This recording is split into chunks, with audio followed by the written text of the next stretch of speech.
Welcome to my channel guys, in Bicol Gardens TV. Ayan yung aking strawberry. Hinog na siya. Kasi ang color niya ay ayan oh.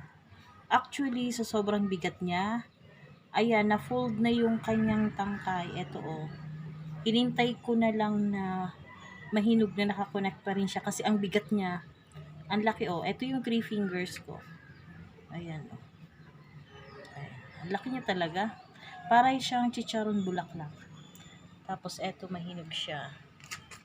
Malaki din siya. Ang shape niya is pabilog. Ayan siya guys. Then may mga bunga pa siya dito. Eto. Ayan. Then eto may bulaklak. Ayan na siya.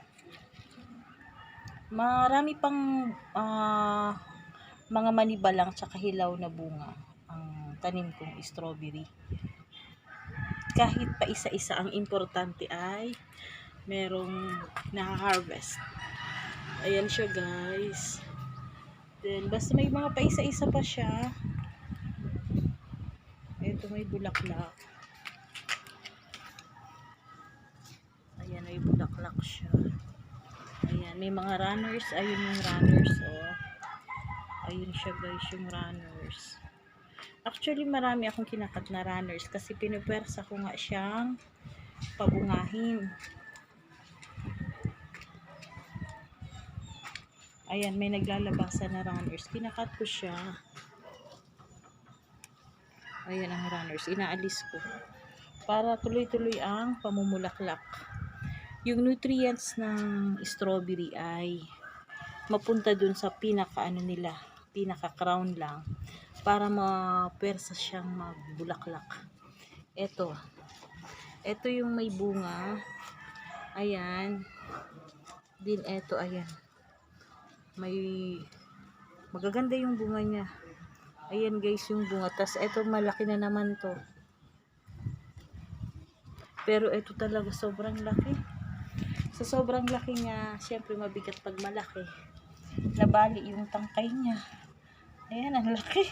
Nakakawili, oh. Hinog na. As in, super.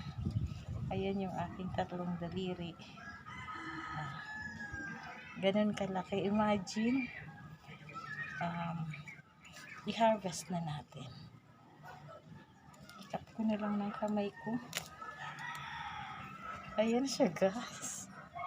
Ayan, oh. Napakalaki niya. Then, ito, itabi natin dito. Sobrang laki, diba? Ayan. Ang tatamis na ng strawberry. Before kasi medyo maasim-asim pa. Habang tumatagal, patamis na ng patamis ang bunga. Kahapon nakapag-harvest ako dito. Nakuha ko kalahati na lang kasi naunahan ako ng ibon. Pero ngayon hindi ko talaga hahayaan na maunahan ako kasi kung ganito ba naman ang bunga, kalaki. Ayan, oh. Hinog siya. Ang ganda. Ang seeds nito ay pwede na siyang pabuhayin pero hindi ko na kailangan magpabuhay ng mula sa seeds. Kasi marami na akong lumalabas na runners, ina-abort ko na nga yung runners nila. Kailangan ko nang maasikaso to kasi patag-init na. Ayan siya guys, ang ganda. May isa na lang na naiwan, oh.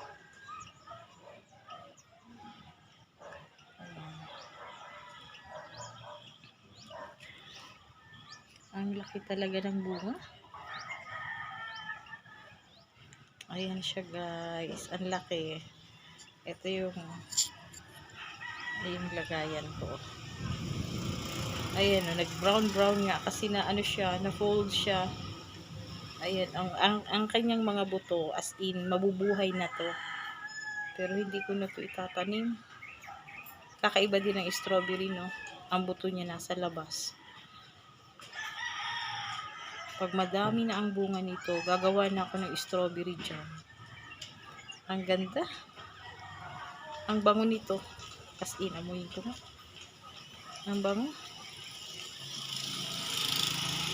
Ayan siya guys. Upo muna tayo.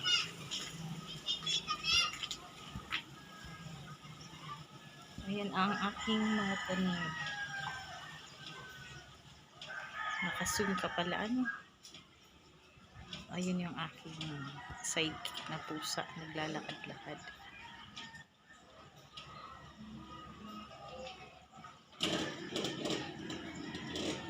Nakaakyat ako ngayon dito na medyo matagal-tagal kasi tubila na yung ulan, then nagpakita na yung araw. Sana bukas ay tuloy-tuloy na ang maayos na panahon. Kaya hindi ko nabibigyan ng oras na makapag-ayos ng garden kasi laging umuulan, umaambon, magpakita rin ng konting araw, maya-maya kahit may init pa, umaambon na naman. Ayan, ang ganda. May mga tinidor siya, mga pangsalo. Tsaka yung ano ko, eto yung aking yung pinapabulok ko na pangpataba. Eto mga lupa na to. Yung mga yung mga binunot ko, yung may mga tumubo kanina, binunot ko siya. Yung mga balat-balat yan ang mga niluluto ko. Ayan, try natin nga. Kung tunaw na. Ginagamitan ko siya ng bakal. Oh, lupa na nga, oh. Wala nang sumasabit. Ayan. Ibig sabihin ay lupa na. Tingnan nyo, wala nang sabit. Ito yung tumubo lang itong mga nakasabay na seeds sa guyabano yata. Lupa na, ang ganda. Ay, ang ganda talaga. Tapos ito, ayan yung mga damo-damo. Pag uminit ng uminit, ilalagay ko yan dyan sa lapag, dito sa rooftop. Matutuyo yan. Pag natuyo na siya, gagawing pataba. Tapos ito, ang mga laman dito sa ilalim, mga tawag doon, mga balat-balat din, yung cucumber na yung sira na, yung malambot na inilagay ko dyan. Siyan, may parang kawayan, mabubulok din yan. Tapos ito, kapag natuyo yan, pangsapin natin yan para yung layer yung mga balat-balat yan. Tapos kung may papel, dahil then lupa na naman ng konti, tapos yun alternate lang. Ito ay cucumber siya, cucumber to, ayun, naging na, tapos binatungan ko ng lupa, ayun, may tumubo ng papaya. Ito ay wagwag siyang lupa, wagwag na lupa siya, guys. Nagagamitin ko siya sa ayan, wagwag na lupa yan na may mga rice hull. Then ito ay pinapatuyo ko na dahon ng mga strawberry. Yung mga dahon ng strawberry sa pinaka last na part, tinatanggal ko para hindi na makaagaw ng nutrients. Mag-focus lang doon sa lalabas na mga dahon, tapos bulaklak. Kasi pag hindi ko yun binawasan, maghati-hati na yun yung nutrients sa mga ilang dahon. At least mga 5 to 6 lang na dahon, okay na yun. Sige guys, thank you for watching. Paki-support ng aking channel, Bicol Gardens TV. Paki-like, subscribe, comment, and share. Thank you for watching. God bless. Bye!